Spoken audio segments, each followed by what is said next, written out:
Belgium's Prime Minister has declared 3 days of mourning for the 34 people killed and more than 200 injured in the bomb attacks that ripped through Brussels airport and the Maalbeek underground train station.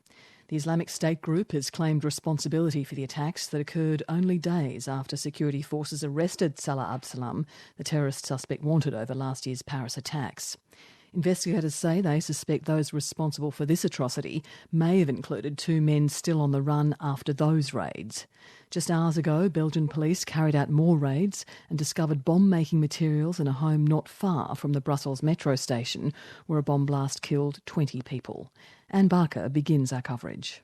Belgian investigators are focusing on a security image of 3 men who entered Brussels airport together just before the 2 bombs exploded.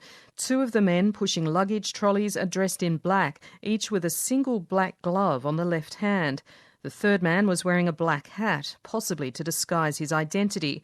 Belgian prosecutor Frédéric Van Leeuw says authorities are now searching for this man who they believe fled the scene.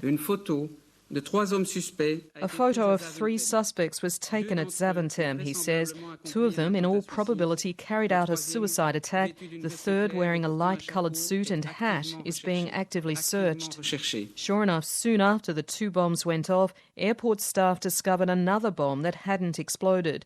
Investigators believe this 3rd man may be one of 2 suspects still on the run after raids in Brussels last week that led to the capture of Salah Abdeslam, one of the team believed responsible for the Paris attacks last November. The Islamic State has claimed the attacks through a news agency. The prosecutor said, "This still needs to be formally checked, and for the moment it's impossible to establish a formal link with the Paris attacks.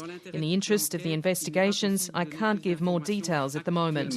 The 2 outstanding suspects after last week's raids are 24-year-old Najim Lakraoui, whose DNA was found on a bomb vest used in the Paris attacks, and Mohamed Abrini, who was seen at petrol stations in Paris with Salah Abdeslam 2 days before. Investigators suspect the pair were already plotting new attacks and brought them forward after Salah Abdeslam's arrest to avoid their own capture. Belgium's Prime Minister Charles Michel has vowed to hunt the perpetrators down. I would really like to say in the strongest possible terms that we'll remain united and together, that we will stay fully mobilised with today's profound sadness in our hearts and stomachs, but with a complete determination to act to protect our liberty and our way of life.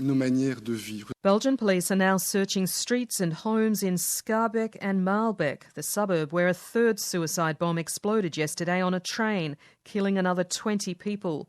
In one house, police found an explosive device containing nails, along with chemicals and an Islamic State flag. It's unclear whether it's the same apartment where Salah Abdeslam's fingerprints were found during the recent raids. Belgium is now on the highest alert. The airport remains closed to hundreds of flights, extra soldiers are on the streets, and border security has been tightened. Prime Minister Charles Michel. The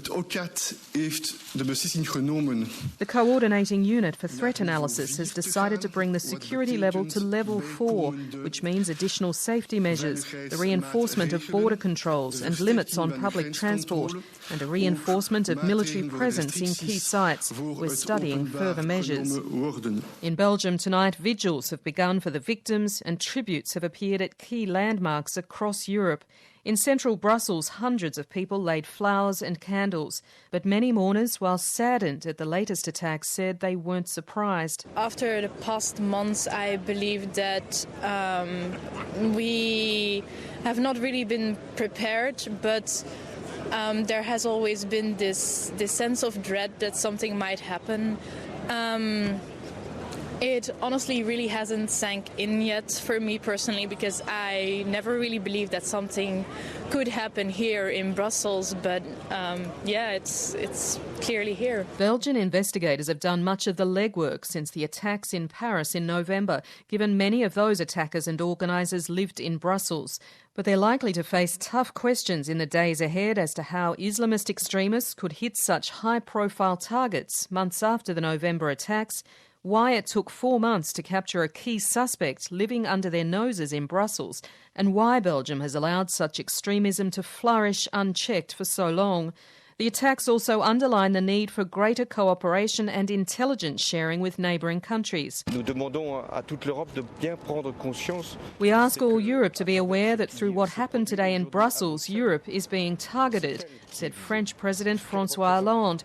What it represents, its values, its principles. So we must coordinate our efforts even more, have a stronger policy in terms of intelligence and fight against terrorism.